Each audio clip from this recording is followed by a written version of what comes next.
Here we go. 5, 4, 3, 2, 1. Let's go.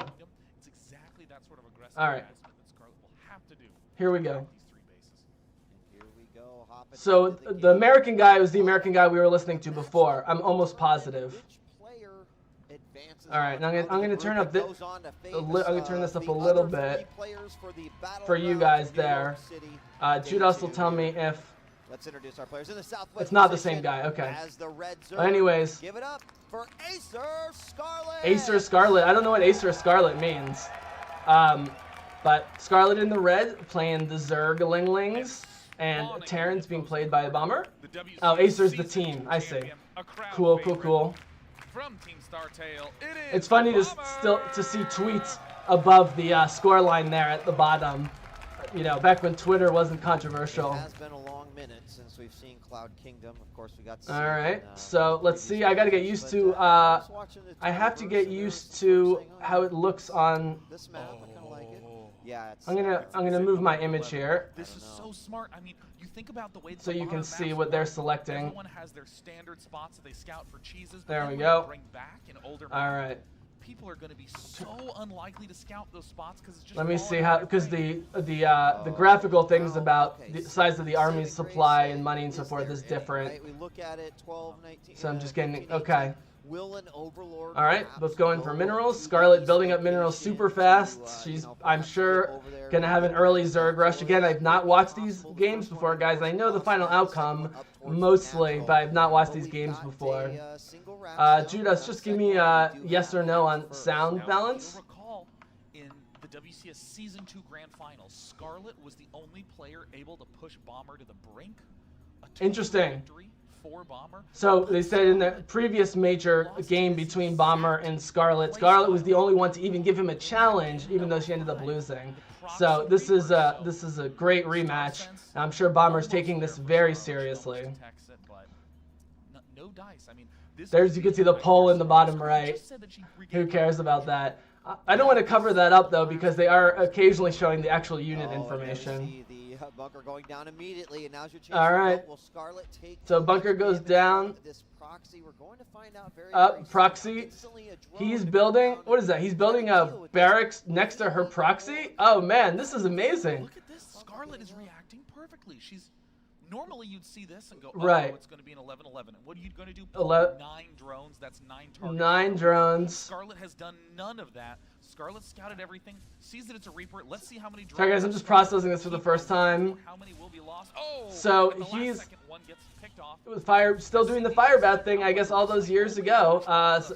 Remained in the meta, this early annoying fire bat taking out one worker unit at a time thing. As you can see though, she hasn't even, There we go, she, salvage. as I Now mentioned it about the stays at Zergs not needing a lot of gas depending on how they play, she hasn't even put refineries over her, or whatever the Zerg call them, over her geysers there. I don't believe she's made a single gas, I don't think she's gained a single gas this entire game. It's just been pure minerals for her, which is something Zerg can do, but can, I guess, bite you in the butt for later game, bigger units. A magnificent job of keeping drones alive. Thus far, Bomber has killed. Judas only says the pressure's too high for her Right, to, and that is just to incredible. I mean, you've seen Yeah. Scarlett drop down, and what happens is yeah, the typically pressure is those too high drones- to do anything Oh, else. goes down, and there's not a queen inside the main. Here comes the third Reaper as well, and that. Yeah, normally she's starting to push out queens at this point. Okay, so she did put one refinery in. A few more have gone down, and we'll do a Using the full minerals for assessment. Zerglings and Spine Crawlers. It's smart for both early offense and defense. Here come the queens.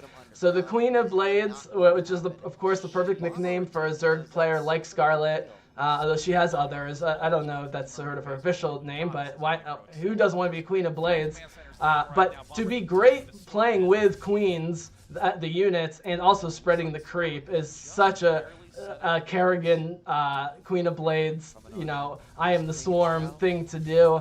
Scarlett is known to be one of the best creep builders and maintainers on the planet. And as the Zerg player, the statistics and the things you can do on your creep versus off the creep, it can be quite dramatic, especially as the games go along.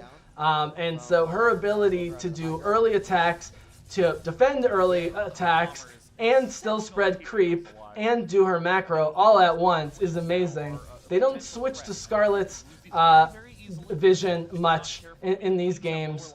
I would love to see it from Scarlett's point of view occasionally. Now she is getting some gas. One Hellion at a time, because he doesn't have time to get the reactor down. Interesting. So Bomber only able to build one Hellion at a time because he does not have time to get the reactor down. So, you know, even though this isn't one of Scarlett's early cheese pushes or whatever of Zerglings, she's putting enough pressure on him, let's see, 7.5 minutes in, that he's having trouble building tech reactors. Bomber's having trouble adding tech reactors to his barracks and in other buildings so that he can build 2 at a time or to build advanced units. Look at that, 15 blue units killed, 1 red unit killed. That's already. So not as much information here as I would love at the bottom, but you still have supply. And the fact, you know, Bomber with, yeah, they're not showing us the difference between, okay, there's the units. They're not showing us the splits between, oh no, there they are, there's the workers. So they're about even at workers, 43-38, which is normally a pretty good sign for the Terrans. And I mean, he's ahead on overall supply as well. Judah says she resembles Kerrigan too much. Hey man. Trisha Helfer, Kerrigan, one of the great characters and voice performers in the business is Kerrigan, as voiced by Trisha Helfer, and just a character in general in all the games and in StarCraft lore. To be the Queen of Blades, huge compliment in this game that we love so much. Yeah, Judah says this is already a disaster for Zerg. I'm wondering what he's referring to. Maybe the worker, the fact that she's doesn't have more workers? Yeah. As I pointed out, the workers are almost equal, which is going to benefit the Terrans in a game like this, and Judas is pointing that out. That 10 minutes in, that's not to have only 46 workers as a Zerg against Terrans is really not a good sign. I mean, he's using a combination. He's using a cloaked Banshees. I'm one of the only people who loves Banshees out there, apparently. Using a cloaked Banshees, some Hellions, and some and some. Oh wait! Oh, here she comes, the Queen's trying to take down the cloaked Banshee, but she has no. It was a trap. It was a trap. She was pretending she couldn't see it.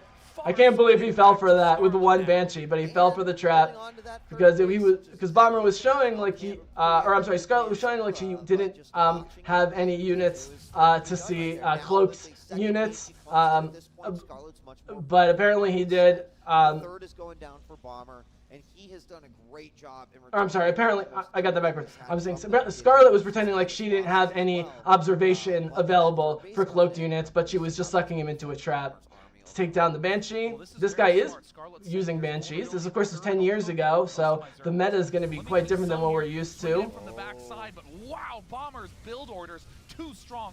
Yeah, Bomber's build order is crazy. His supply is much higher, especially... Yeah, he's killed 56 units. She's only killed a handful. I mean, Bomber's total supply is 112, 137, while Scarlett's not even at 80, 100. She's about to hit 100, 100. For Zerg, this many minutes into the game, just not enough resources, not enough units.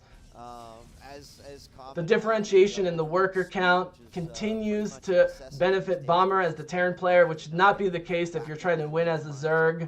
He wrecked her economy from the beginning, as Judas points out in chat, and that's a great strategy. You can try and beat someone straight up early in the game, but ruining their economy or just slowing it down early in the game, maybe it takes 10-15 minutes to pay off, but it will pay off, and you just have to be patient.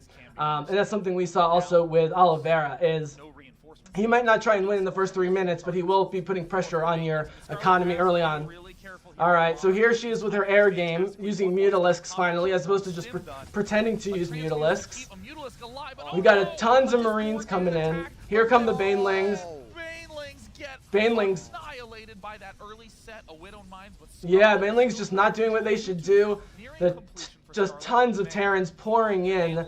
I mean, 160 to 100 in terms of supply in favor of the Terran player. Mostly Marines.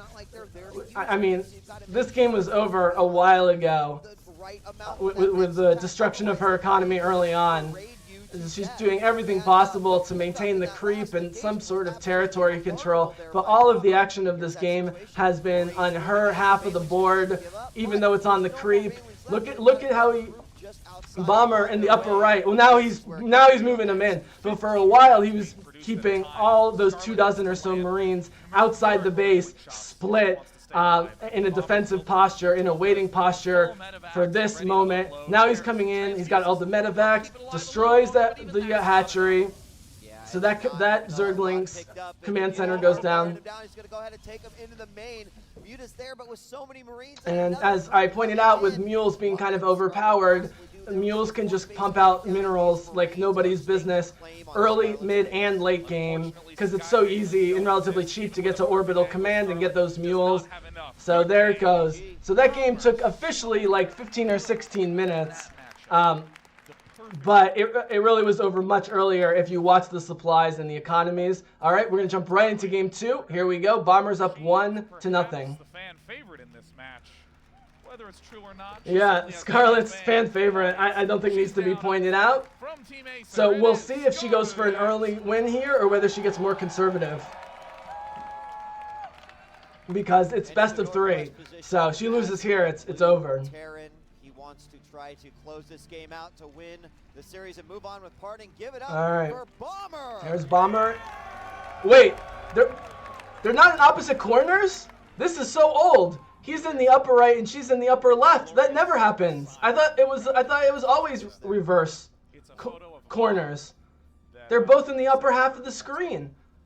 Scarlett's upper right and Bomber's upper left. That never happens. It's always upper left, bottom right, or upper right, bottom left. Does this... Yeah, old school. Wow. I can't believe, especially on a small map like this. On a small map... Well, I don't know if Scarlett has established yet. Okay, she's doing some scouting, so she knows how close he is. So not only is this map relatively small, or very small, it looks to me, glancing at this map looks very small, but they're only a quarter of a map away because they're both in the upper corners. If I'm Scarlett, I don't know how she played 10 years ago. This is where I would do a huge early attack on him. He's so close. I think that most certainly that Scarlett's... You can see Scarlett's expanded to a second base. She's scouting both northeast to northwest and northeast to southeast, completely untouched. We touched on this a little bit right before we did the in-player intros, that very often players will look at a map like this. You don't know where your opponent is, says Judas, but there must be a reason why they've switched the rules so that they're always at opposite corners. Unless I don't know something about the current rules, I've never seen any game in the past few years or played any game where it's not opposing corners, a starting point. And this is cool. I actually wish they would do this occasionally just to throw a curveball to the players. And you can look at the field of view. Scarlett has already been scouting tons. Bomber is focusing on building. Neither of them are mining gas at this point. It's just straight minerals.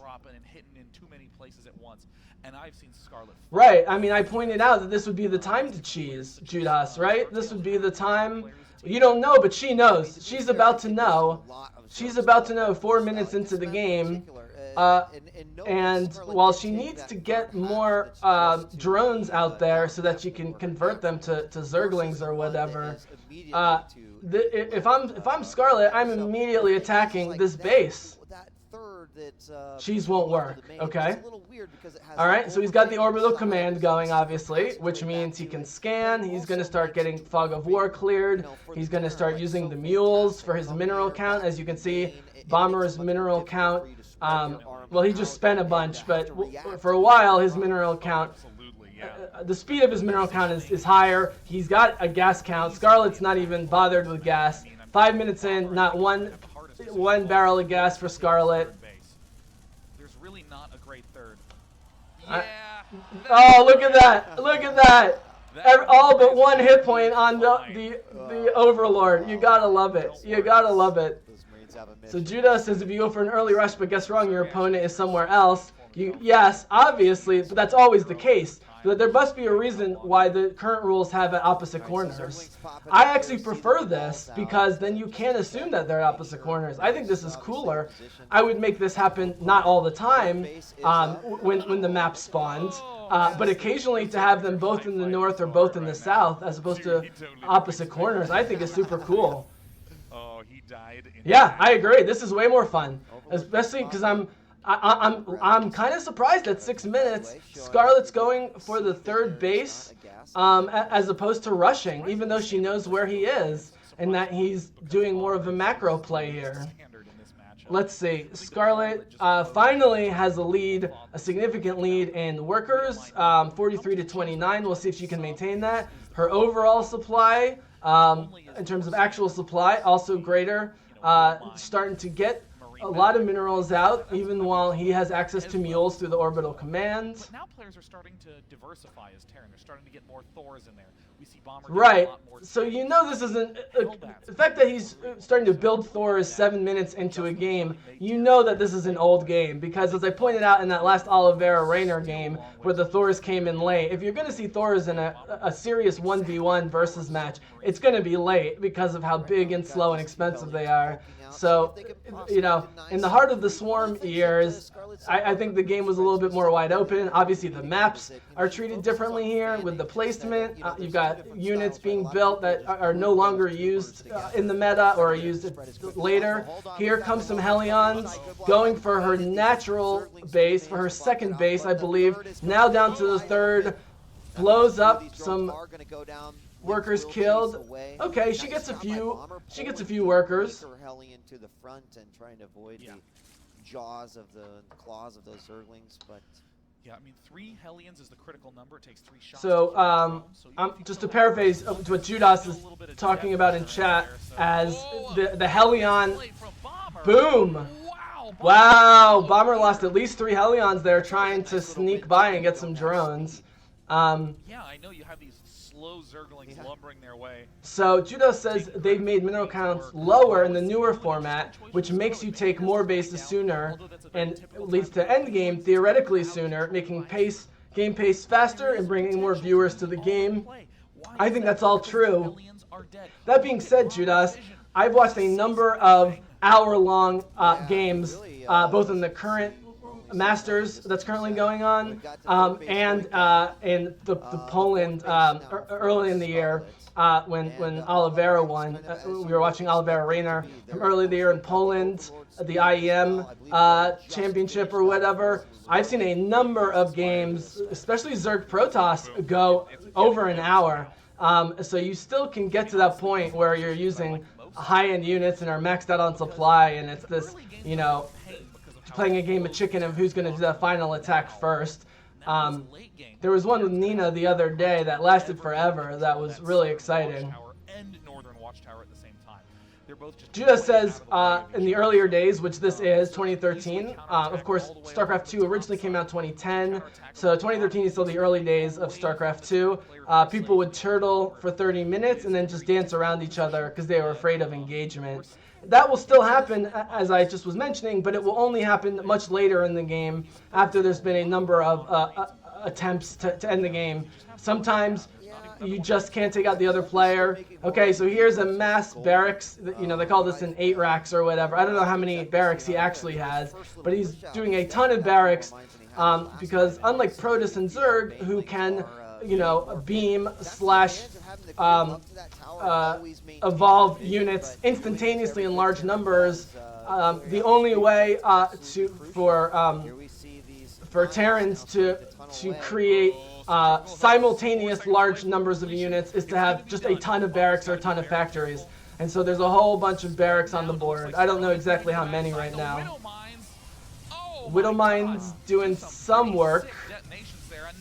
Yeah, here come Banelings. Scarlett now has a huge lead, 95 to 59 in workers. Their economies are somewhat similar, but if you look at the creep, look how much creep she's got already. 12 minutes considering how the game's been played. She's using Mutalisks way more than in the more recent games I've seen her in.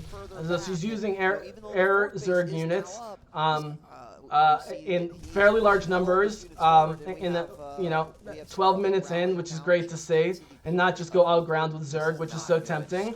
Here comes Widow Mines right into Scarlett's base. This is not going to be good. This is not going to be good.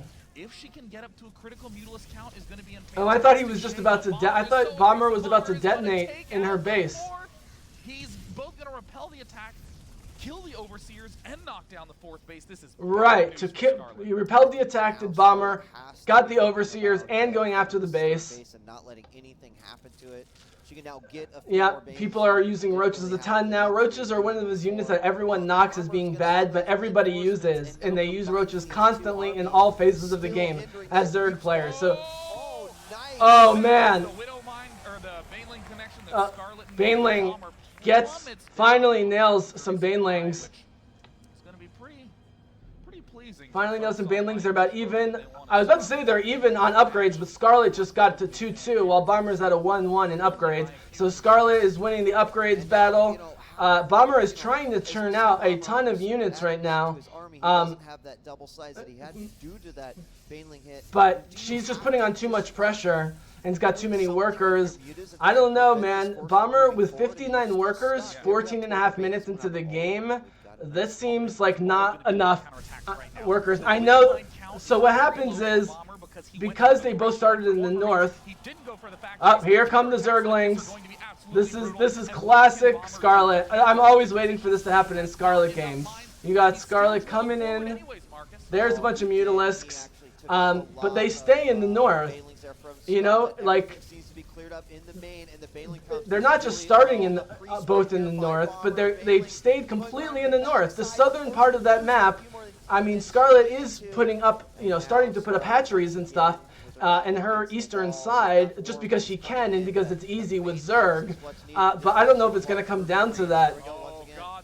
She's almost at full supply. Or I should say potential supply, with 150 out of the 200 max cap. You got tons of barracks churning out Marines, but she can churn out her units even faster. She's now has twice as many workers. Her upgrades remain ahead. Her economy remains ahead. I mean, here is just a giant army of Marines. But I don't know if they're upgraded enough and are going to be able to get stimmed enough and have enough medevacs to do what they need to do. Again, I've never seen these before, guys. I've never seen these before. I know that this game, I think this game ends. Okay, this game's a little bit longer than I was expecting.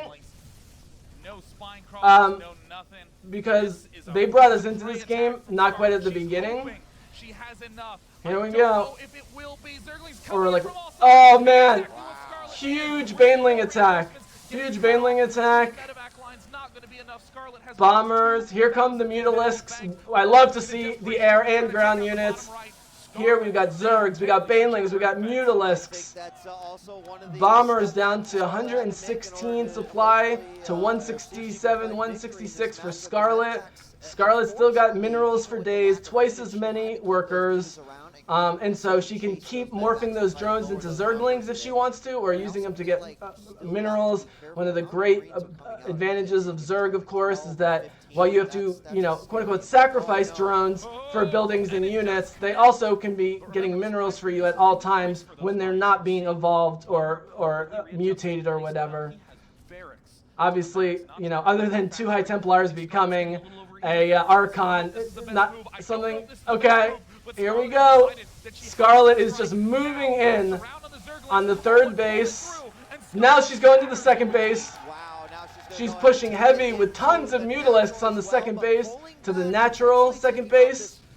Now she's going back to the 3rd. This is one of the things I love about Scarlett's play is that she's not afraid to jump between the bases that she's attacking. She'll go after the main base and then move to the natural. She'll go after the natural and then go to the third and then back to the natural.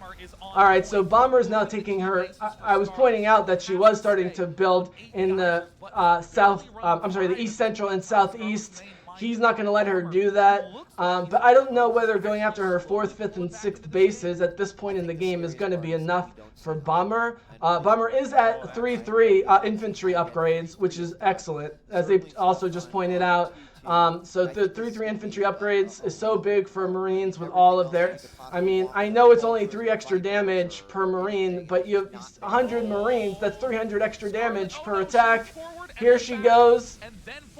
Forward, back, and then forward. Banelings are not connecting. The Mutalisks aren't doing a lot, but they're not dying. 44 lings in production, few coming out. Judah says back then her aggression was crazy. I think her aggression still seems pretty good, but yeah, she's playing more macro long games now, for sure. She's been trying to use those Mutalisks now for like over 10 minutes, it seems like. Hasn't done a whole lot. I guess they're just a threat. Here we go. Gets the Marines. She got a ton of Marines. Yep, that creep. There's that creep play by Scarlett. There's that creep play by Scarlett that came in so clutch. She just took out a bunch of Marines that were about to take down her supply big time. But man, 157, 160 supply. Here come the Banelings. Boom. Well done, Scarlett. Well done. Well done. Here comes game 3. Here we go. That was a great macro game by Scarlett. She was very patient. Now this is a long game. I want to thank you guys for joining. I want to thank Judas for sticking with this and for suggesting that I do this. This is a lot of fun. Although you guys should watch all of these tournaments and all of these games and matches with the great casters that they have. Judas says this is his fave game of all time, so I have to really pay attention because those first 2 games were very evenly matched in most ways.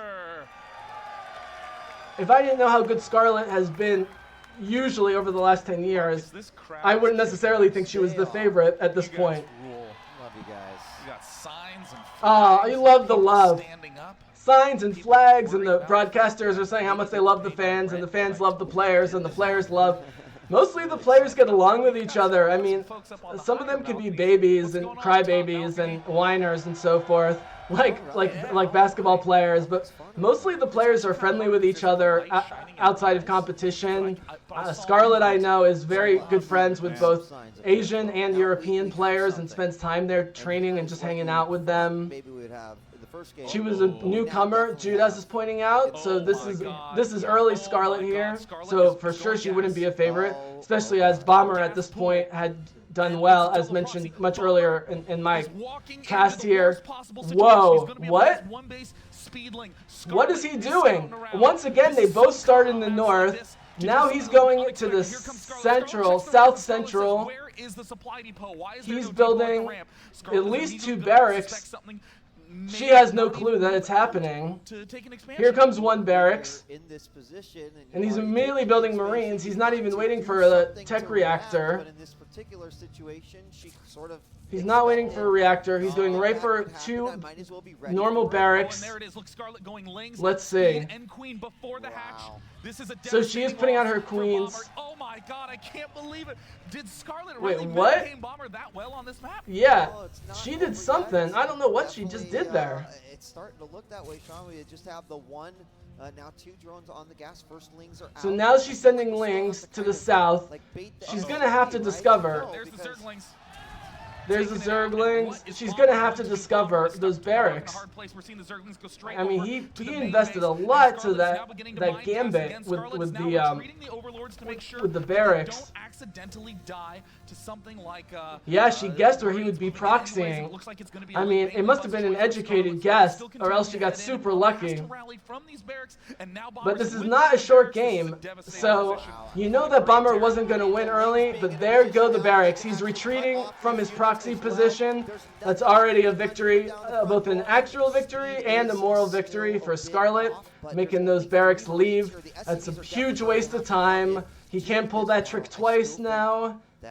Now, if I was Scarlett, I might try and now pull a proxy trick. I don't know, again, having not seen this before, or whether she does a lot of proxy work. One Marine goes down. There's only 3 Marines. Here's her early little Zerg, annoying you, tapping you on the shoulder over and over again that she does.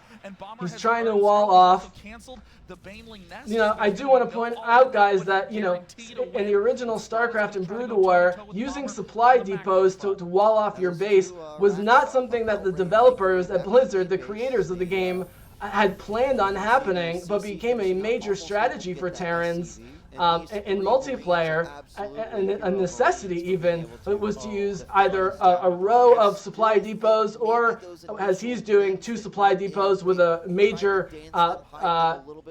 base structure, like a barracks with a tech reactor or something in the middle to block the base. And so they actually designed StarCraft 2 around this strategy, knowing this would happen by letting you lower and raise the supply depots, because they're like, okay, let's not make it harder to do the supply depot wall trick. Let's actually make it cooler and part of the strategy, because we know Terran players are going to do it anyways. A substantial advantage here, or do you think that it's more evened out?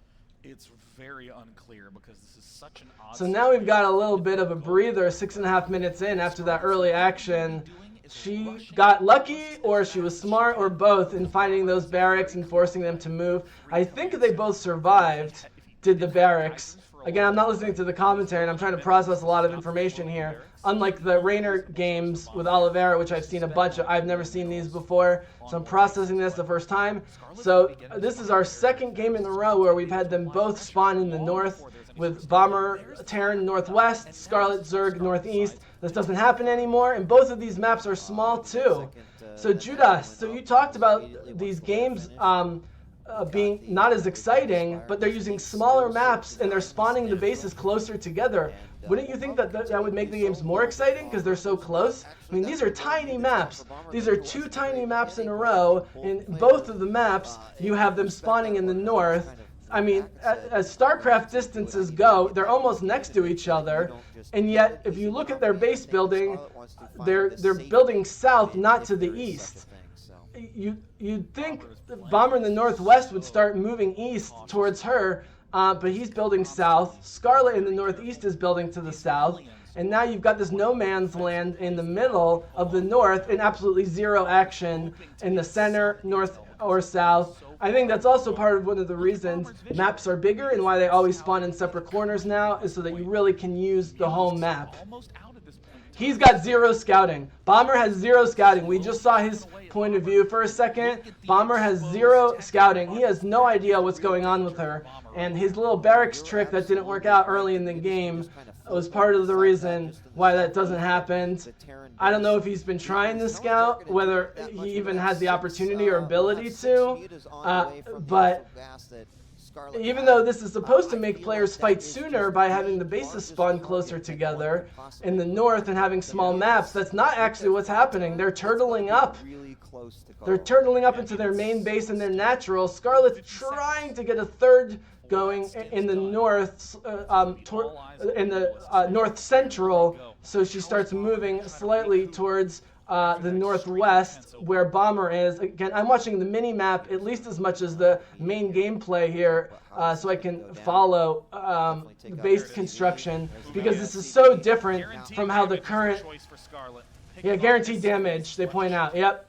Guaranteed damage for Scarlett. Yep. It might only be 1 or 2 units here or there, but she always gets at least 1 or 2. That's what she's going for. Great Mutalisk work. I mean, using Mutalisks as hit and run, you just don't see that much from Zerg players. I've been watching tons of Zerg games from the best players. You don't see these hit and run Mutalisk tactics. But I guess with these smaller maps where they're closer together, flying units get even more powerful in some ways if you know what you're doing. They'll come back in when they can, but the damage is being done here. The thing with Scarlett is, so this is another reason you can tell this is early Scarlett, is she hasn't actually focused on the creep very much. Normally, 11 minutes into the game, her creep would be like at least half the map right now. But because this is a long time ago, the meta is different. They started in the north. It's a small map. She's only got 2.5 bases, basically. she's really not focused on the creep. She's been focusing on hit and run Zerg and Mutalisk attacks, and I think it's very smart actually to do them separately, because even though Marines are equally good against air and ground units with some variation, not knowing whether the hit and run is coming via the air or via the ground is a great strategy as a Zerg player. Because while both Mutalisks and Zerglings can deal a lot of damage quickly, but also die very quickly, are very squishy. They're so versatile, and especially Zerglings, of course, can move so fast that she can just keep harassing him. Now, yeah, I mean, this is looking increasingly excellent for Bomber, right? Yeah, they're saying that this is looking increasingly good for Bomber. He's got more upgrades. He's not that far behind in the worker count. He's equal in the supply count. If you were looking at this objectively and didn't know the outcome, I mean, Scarlett has a lot of money in the bank in terms of minerals, and finally the creep is starting to move, and she's got a 3rd and 4th bases going. There's the Xel'Naga artifacts thing, which is super cool. She's got the gold minerals, though, which is helping her stay super rich. That's, I think, going to be a huge turning point. Now, all of a sudden, she's got a 30. I'm having trouble seeing because of how bad the video quality is. No. Great positioning by Bomber. Yeah, Bomber is staying right there in terms of the workers, in terms of the military. Scarlett's sitting on a ton of minerals that she can't spend fast enough. And is just rallying forward at this point. So Bomber, Juice pointed out that Scarlett couldn't spread the creep as much as she wanted to because he had Hellions just waiting outside her base to prevent that from happening, and she wasn't sure if Bomber was going to start pushing early because he was trying to push early, as we saw with the Barracks Gambit that didn't work out. There goes a Medivacs. Another one's almost dead. He's retreating with all those Marines. And he gets most of the Marines out, but here come the Zerglings. They're still moving. So Marines make a move with Banelings behind. Now they're retreating. Judas also points out that she was saving her queen energy for heals. So if you're saving your, queens are the sort of easiest and most common version of having a unit spread the creep. Really the only one that people use, but it does take energy and take time. Great splits with the Marine units there, so they wouldn't all get nailed by a centralized Baneling attack, but she's still got a decent amount there. But she needs to be healing her units, and only the queens can do that, but they have to do that on the creep. And so because of that early move by Bomber to try and attack to have the bombers next to her base and planting Hellions outside the base, she's had to spread the creep slower than she normally would. But she can still build those queens so that when the creep does spread, she can then start moving the queens forward for heals. Here it comes. Here it comes. She moved the creep far enough. She moved the creep far enough so that she's only, half a base away from where he is or whatever. So Scarlett's taking the 5th base. Bomber's got 3, 2.5.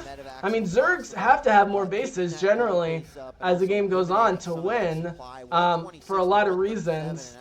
But again, I would point you to the mini-map to see that creep starting to spread across the center line into the western part, which is Bomber's part of the map. Finally, the creep is starting to spread, which is going to make her Banelings better, which means her expansion's going to be better. She just killed a whole bunch.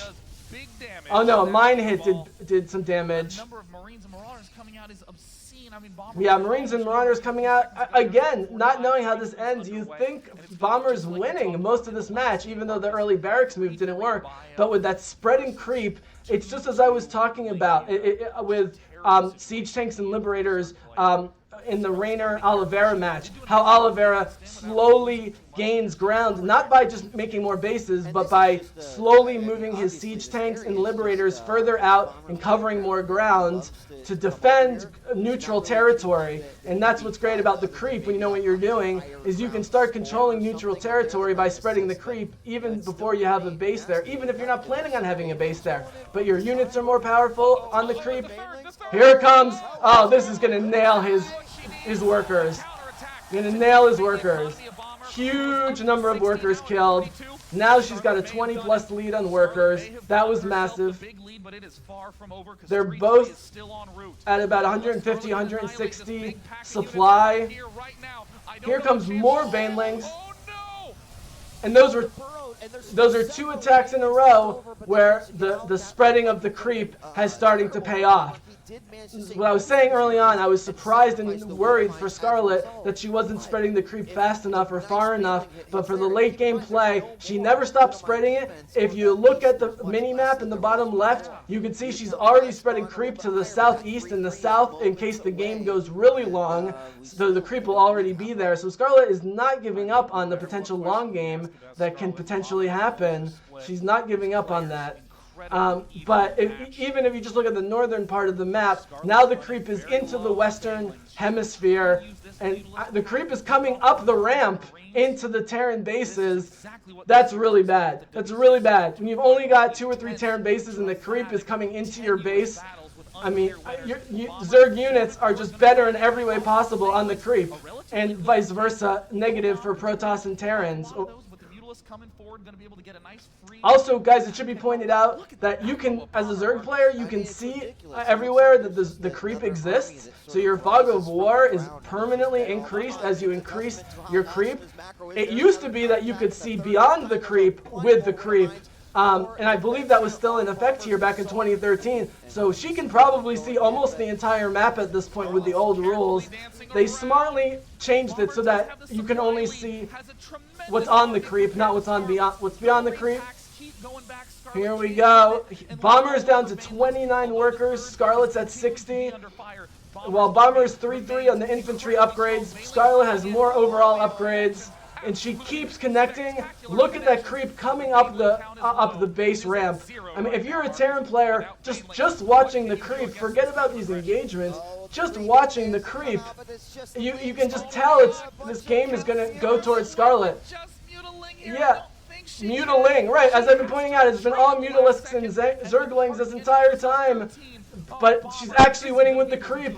The units are secondary. You have to look at this, I think, and say the gold base is worth sacrificing. There's 2 other bases there. Interesting, they're saying sacrifice the gold base. Loss there is going to be the gas. Yes. Yeah, the gas loss is going to be a really big problem for could have happened a little bit sooner. Because she's got 2. I don't think that it's necessarily over quite yet. Those 2 get rid of these drones and this, those 2 geysers for Scarlett.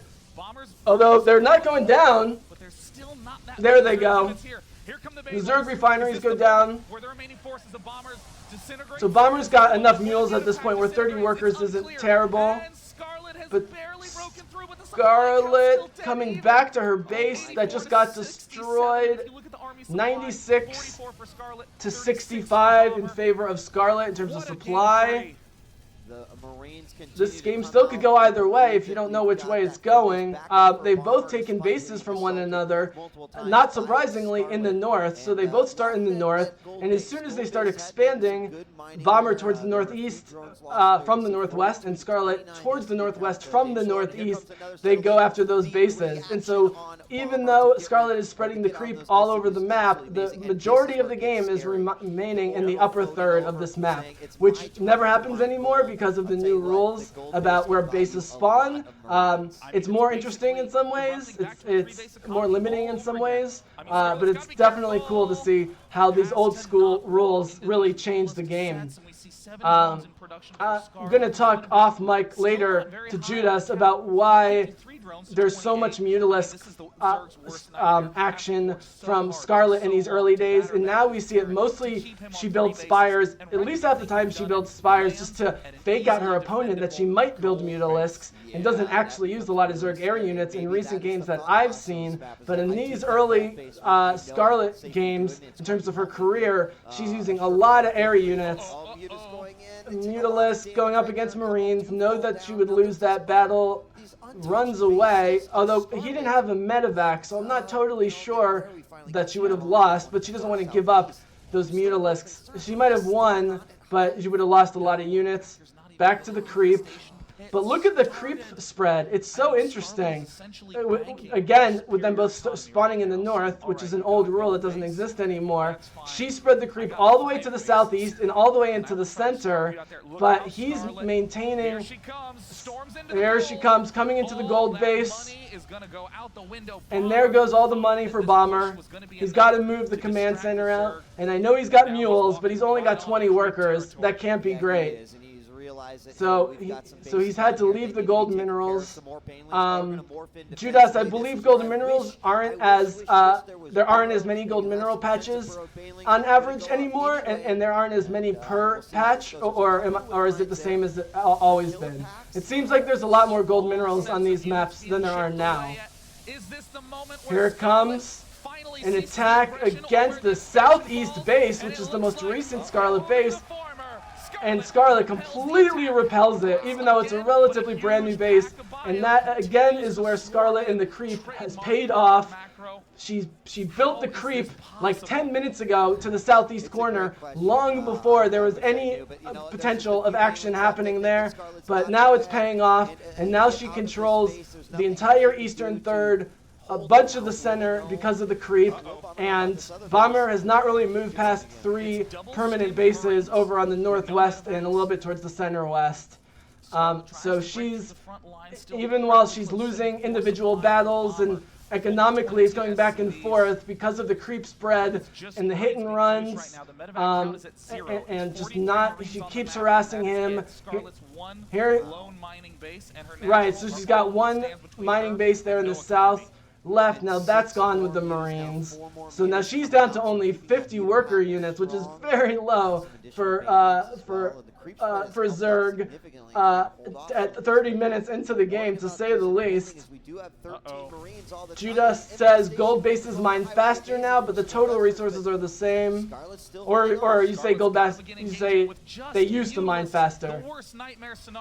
Anyways, gold bases plus mules is a lot of minerals. The Marines are just sitting there without medevacs. You can tell this is an old game. There's no way you just sit there in the middle of the map on yeah, I mean, he still lost, but he wouldn't even try all these Marine attacks without backup on the creep. He has no shot here. This is very desperate. This is extremely desperate. Bomber is down to 55 total supply. That means 35 military units and only 20 worker units, so that you've got the mules. So he does have some money coming in, but Scarlett has twice the supply. She has overall more upgrades, even though he's got those 3 infantry upgrades. The medevacs got nailed by the Mutalist. It's moving so fast. I haven't actually seen this before, so I missed a bunch of the medevacs going down. So it's not like it's his choice. I keep wondering why he's doing these Marine attacks on the creep without backup or medevacs. How can he possibly think he's going to win? I don't care how good his micro or splits are. There's no way he's going to win with just Marines 30 minutes into the game on creep. I know the game is different 10 years ago than it is now, but you would never ever see small to medium-sized groups of Marines on creep without medevacs or other backup, like Liberators or Siege tanks, going after Zerglings. You just won't win those battles. Again, his economy is not in strong shape. And even with so Judas says that Bomber is still winning if you look at income. The announcers just said that he's losing the economic battle. So obviously different opinions on who's winning or losing the economic battle. She's mining 1,000 per minute. He's mining 2,000 per minute. But she keeps having more money in the bank. And he keeps sending his Marines as they come out, as opposed to getting a large group of them. Honestly, the fact that he just went all Marines and gave up on rebuilding his medevacs or siege tanks, looking back now on this game's about to be over. This game's about to be over. He's losing in every category that's important. Here they come, Mutalisks, and again with the Marines with no help on the creep. I mean, he's spending every penny on Marines. you can't play this way now as a Terran and win at the highest levels, as far as I can tell. You have to have medevacs and siege tanks, at least in the late game, to protect those Marines. Even if you have 100 Marines, you need 5 to 10 siege tanks and a bunch of medevacs to keep those Marines alive, especially if you're going onto the creep. Now look at the creep. Now he's moving that command center, so he's going to only have... Oh, boom! There goes the command center. Gets no money back for that, as far as I can tell. She just keeps sniping the medevacs. Maybe the broadcast team isn't doing as good of a job as they could at highlighting the medevacs going down, because I keep missing it. And it's hard to see. They focus so much on production, on the on-screen presentation. You don't always see what units they have as opposed to what they're producing. Yeah, he's trying to produce 2 more medevacs and 55 Marines. That's right, no medevacs on the third base. Here she comes. Now, he does have the high ground, and it's off the creep, but she's got a ton of mutilisks, and these bases are screwed. Now he's starting to move bases all over the place. Never a good sign. He's down to 6 workers. She's still producing mutilisks, so this is by far the heaviest mutilisk production and usage of Scarlett I have ever seen by a long shot. She's been using them since the beginning, and she's stuck with it since the beginning. It's not just a ploy. She's getting so much damage and so much just action in general in her favor with the mutilisks. That's going to be hurting him very hard. Scarlett, though, where are you going, Scarlett? But where are the siege tanks? I know the Liberators are new units, but siege tanks have been the most important unit after Marines for Terrans for 25 years. Where are the siege tanks? I haven't seen siege tanks this entire freaking time. How can you do Marines if your medevacs are getting sniped? You at least have to get siege tanks. Something. Some fire bats, something, some armor, something to suck up the points. Marauders, like literally anything. He's just pure Marines. There's a lot of air there but there's a lot of empty air at the north part. Guys, we should point out, even though that they spawned both in the north and they've stuck mostly to the north in this game, there's a huge area in the far north of just empty area where only air units can go. I mean, even upgraded, sniper units like Ghosts or whatever can't reach that. And so, yet again, why doesn't Bomber notice all of that area and try and get some sort of air attack going? Because you can just keep air units in that north, and only the mutilisks can take them out, because it's literally over empty space, so you can't get a ground unit there. Judah said he'd be ruined by mutilisks, but I'm saying much earlier in the game, which you still only had 4 or 5 mutilisks, he should have gotten some kind of air force going on, and he never really tried to. He just builds medevacs that are getting crushed. Here's a close-up shot. Oh! Just nailed him with the banelings. I mean, he was just asking for that to happen. He was just asking for that to happen. Bomber with plain Marines on the creep. This is over. I give up. This is it. This is GG. There's no way he's coming back from this.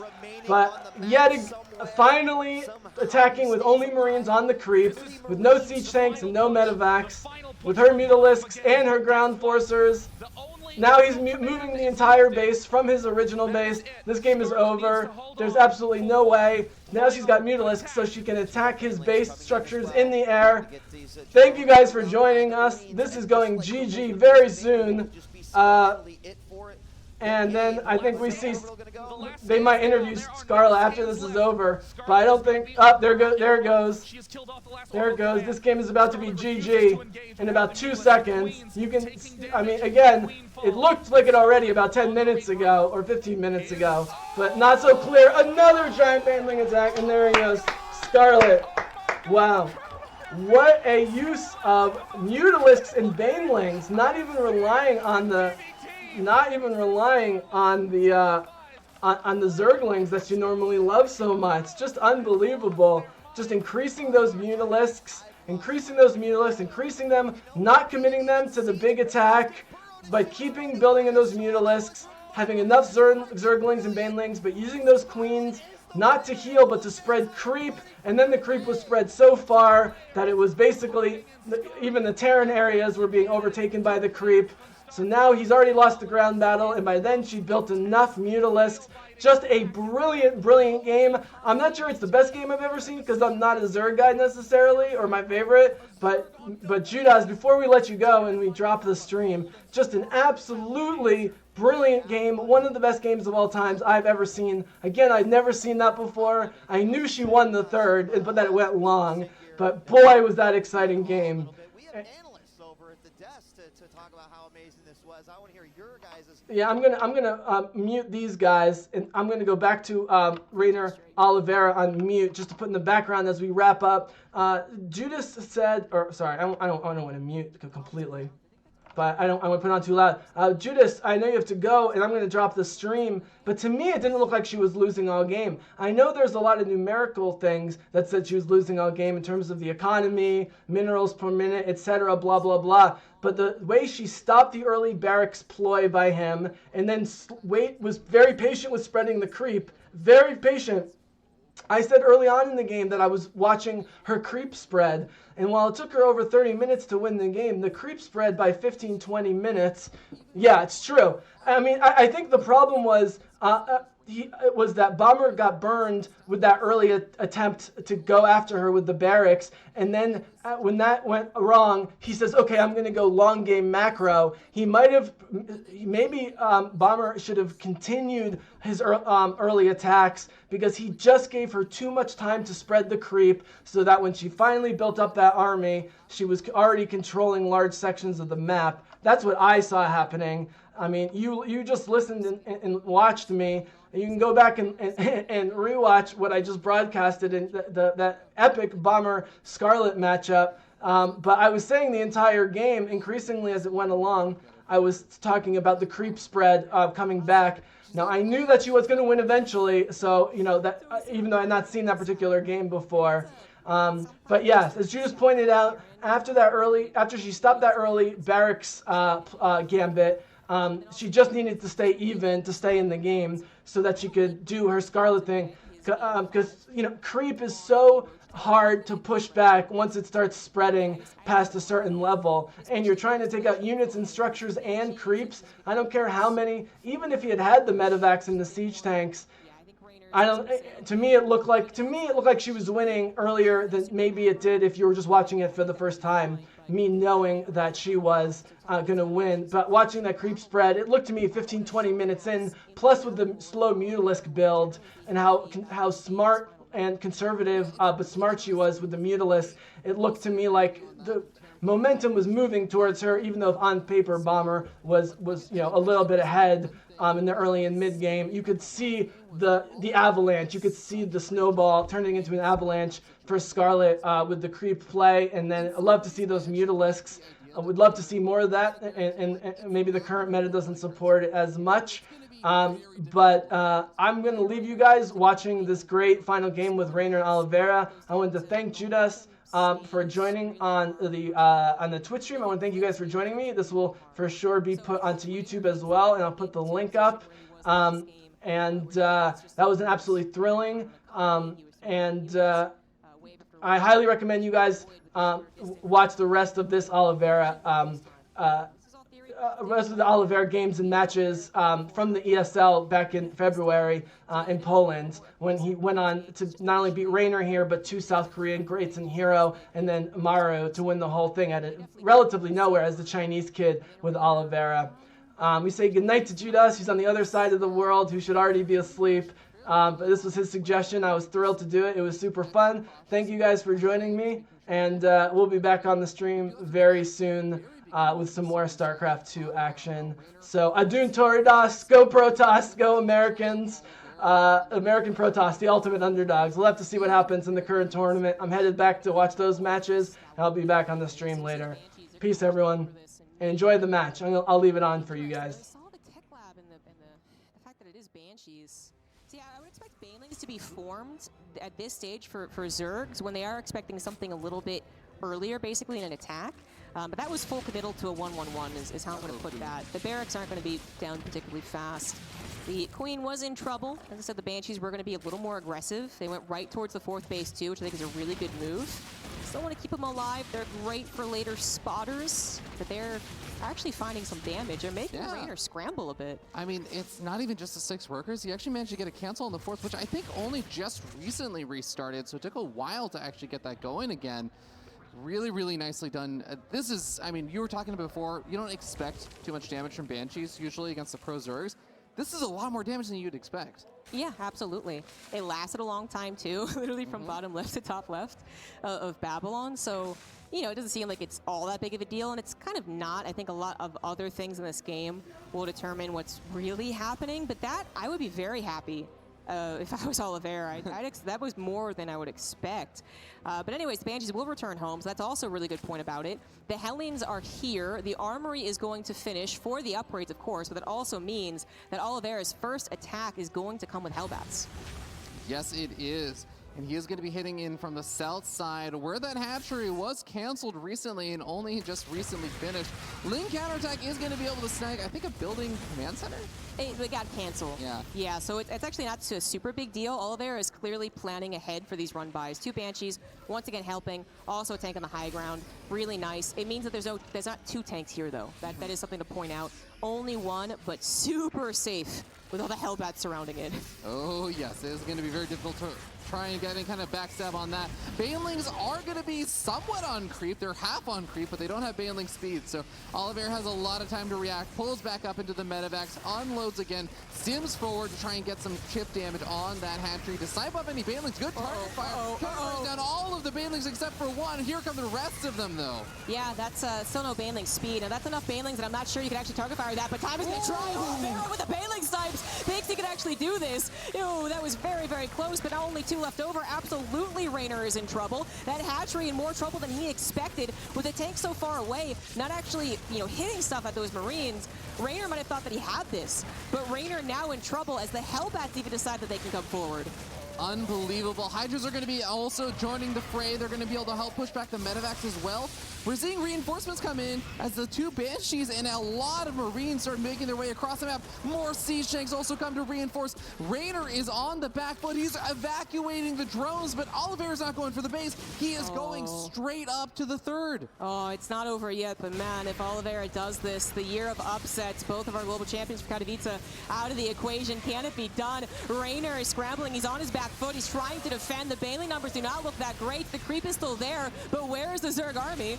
It's not coming in from any particular angle either, and actually the Hydras are kind of blocking the Banelings. They're not doing so hot as far as Zerg goes. Help your buddies out, man. And Raynor needs to think of something else here. Ooh, siege tanks all unsieged as the Lings were looking to go for a potential counterattack or some sort of flank. It looks like it's going to be a counterattack. He's going to try and divert the attention of Oliveira. Oliveira is taking this a little bit slower, but the reinforcements are coming in waves. They're not just rallying straight across the map. Marines, though. It looks like Raynor, effective with the counterattack swing. He diverts the attention of Oliveira, gets some beautiful Baneling connections. No, that's exactly what it was. He just was distracted. The Banelings got those connections desperately needed for Raynor, who really needed to get this monkey off his back, man. He's got Hive on the way. His upgrades are going to be abysmal in just 3 seconds. Raynor holds, you guys, but the game is certainly not over. Yeah, 2-2 is going to finish up here for Oliveira, but Raynor's own 2-2 is not too far behind. During all of this, I want to note is that Raynor somehow also still, despite how scary it looked, got up to around 87 workers, now up to 92 workers. He has hit, okay, I was going to say he's hit that magical drone number, but he's still adding on 3 more. So Raynor is going to be in a very comfortable economic position as long as he can reestablish any of those bases that he was losing before. Yeah, that's a good point. That's really when the dust finally settles, Raynor does have a playground. He's got something to work with. Creep spread is continuing to the middle of the map, still worrisome on some of the attack points to the bottom left, but Oliveira, he's actually not going to go to the bottom left. He's going to the top right, going to abuse one of those angles for the tanks there. Picks up his drop, of course, and now we get ourselves into yet another late game. But as you were saying, a very different map for it. Yeah, very, very different map in terms of the layout and how the engagements can actually shake out. And you were talking about how it's just a smaller map as well. We are going to be seeing Raynor trying to hit in on the south side with Ling, Baneling, Hydra. And north side, we got Ling, Baneling, Hydra to help defend as well. Ooh, 3-3 is already on the way. Oliveira has such a nice economy, but so does Raynor. If he can hold yet again without that creep spread, though, it is going to be difficult. The tank's going to get some nasty shots on the Ling Baneling as Liberators do bypass the spores. And they're getting a lot of drones, certainly denying the mining in the bottom left. Raynor is trying to soak up, I think, some juice on Vipers before he really wants to engage, but he doesn't really have so much of a surround. Oh, yes, he does, actually. He's got the other attack going. The tanks are not siege. He's going to pull the trigger. He's going to try and get Oliveira to back away once again, and it looks like it'll be effective even without the Vipers. Holy moly. Yeah, gets a full cleanup on that north side, but the reinforcements come in from the south, the and Raynor is going to be running a little bit lighter on Banelings. He still has enough to work with for now, but still needs to replenish a lot of the Lings also that were dying before. Even the Vipers, they have energy, but Oliveira they need to have get in them. the right spot. Is There's this an over? abducted siege tank, a critical move. And one thing Oliveira is not doing is transitioning. He is just pure pedal to the metal for Marine tank, and he's hoping those upgrades will finally kick in. They are dangerously close to doing so as he's gotten rid of the creep spread, and now he has the high ground. Raynor identifies that he cannot hold right here. He's already lost so many drones. He's going to have to give him a base. He is scrambling to hold on to this game, to hold on to his Katowice run, but Oliveira's supply, he's looking so good at this matchup, and when 3-3 kicks in, that supply is going to dominate. Oliveira is seeming to get so much momentum in his favor, but he's going to have to defend these units. Siege tank does get picked off, Blind Cloud also thrown down. Oliveira stims forward. He's going to use that stim to just clean up creep spread as much as possible. Continue to push Raynor back. Raynor is down almost 40 supply, and Oliveira is on his front door. Oliveira. Oh, he's coming in. He saw Ragnarok doing. He's like, I could do it too, man. I know I can. The play here, the best of 5 setup was beautiful. The Marine pressure, the micro was so fantastic. And the way that he plays this matchup out is superior today. Raynor has one more chance to hold, but his army supply is not looking good. Not looking good for Raynor as we're about to close out the stream here. A little bonus with classic Raynor Oliveira. More and more desperate. Oliveira is doing so much better Oliveira in resources now has lost right now, and he's being so patient about this. Look at this spread advantage of in Terran. supply. He is being so, He's so patient. I don't know what Raynor is thinking he's going to do against Yeah, this. I don't know. He could try and go around Raynor the map. tries a I think number that's of what things Oliveira here, will and then I pull the trigger and think just go ahead Oliveira and go after his breaks out bases, the raise ghosts, reinforcement and then points. it's all That's not really over. going to work out here. He is just trying to figure this out. No doubt trying to really use all of his brain power to think, how in the world can I make this better? We see the collapsible rocks on Babylon actually used, guys. Brilliant there from Oliveira. I was like, hey, I could actually cut off another attack point. I'm not going to get surrounded at all here. Even going to siege up a Liberator on it to just slow down the Hydras a little bit. It's not going to do too much. It does get picked off there, but it buys himself a little bit of time. The rocks are still there and still technically defended for a bit. Yeah, I think Raynor might regret not being able to kill those rocks earlier on, but that's the thing. He couldn't get around to it. Oliveira's pressure has been very consistent, and Raynor knows that he is in a lot of trouble. Gonna go for a run by, but look at the reinforcements for Oliveira. They're gonna be able to intercept this with the superior upgrades as well. Raynor knows that he's running out of chances. He's running out of all options. over, baby. There's no It's Hail all Mary over, here. baby. He's gonna It's try to get the Oliveira, Vipers, but and it's all over. Oliveira can absolutely Oliveira get to all those. over. That necessarily won't be Ali, a deal breaker for Oliveira's push. Raynor just lost its 5th base. Oliveira's ahead on bases against a Zerg player. This is getting more and more dire as the game goes on. Raynor about to potentially be eliminated. Can this be the knockout punch from Oliveira? This is definitely the knockout punch. Here he comes, bringing out the siege tanks, even not siege. He's just throwing everything at the base. This is GG in about 2 seconds. Raynor knows it's over. Raynor's got nothing. He's got nothing. He's got no economy. He's got no workers. He's got no fighters. Raynor has nothing. Nothing. Yeah, I feel bad for Raynor. He's a super cool Italian guy, and there he is. That's it. That's game. That's the game. I love to see the emotion. I'm about to see some emotion from Oliveira. And he's still being patient, though. He's still being patient. He's not going to take for advantage. He's not going to wait for Raynor to GG him. He's going to keep his slow, indomitable Terran movement. Yeah, now scratching the big hair is when you know it's over for Raynor. He's a cool guy, but there it is. Oliveira celebrating. What a game! What a game! Oh boy! Oh boy! What a game! All right. Well, thank you all for joining. I will be back with more StarCraft soon.